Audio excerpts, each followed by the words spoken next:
فوندی ما میدونم که یک سایت هم دارد به نام دیالوگ تیجه. ما اعلام کرده بودیم که ما روی خط مردمی رو که در زمان جنگ شهروندی کشته شده‌اند ترتیب دادن می‌خواهیم و در روی خط ما نه طرفدار حکومت است و نه طرفدار مخالفت، نه دوست است و نه دشمن. نام، سال تولد، جای تولد، وقتی وفات و جای وفات است. اگر دانیم کسبش چی بود همین است. ما تا امروز 2000 نام جمع کردیم. 2000 نام رو در سایت اعلام میکنیم. ولی طوری که من حاضر در اینجا گفتن که بعضی ها 100,000 آدمی کشته شده رو میبینند. در اظهارات پرزیدنت تاجیکستان در یک از بیانیه‌های پرزیدنت تاجیکستان مقدار 157,000 تا ذکر شد. 56,000 در وزارت دفاع گفته در مطبعشون.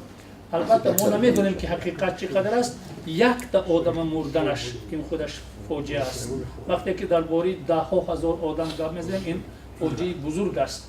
من باوری دارم که زمانی در تاجیکستان قدرت پیدا میشه، این قدرت جمعیتی است و قدرت حکومتی است، رسمی است، غیر رسمی است که یک هیکل صلح میسازند که با این هیکل صلح مردم برای سری تعظیم میآورند، برای خرسندی همین آبادی همین زمانشون و در اونجا یاد میکنند اونهایی رو که به این روزها رسیدن و فکر میکنند در بالا که دیگر اون فاجعه باز نگردد. من بسیار میخواستم که در همین هیکلی که یک زمانی گذاشته می شود، امروز نه، امسال نه، ممکن این 10 ساله نه، یک وقتی گذاشته می شود، در زیرش یک کتابی کلانی باشد که در این کتاب نام آنهایی که وفات کشته شدند در همون سالها ثبت شده باشد.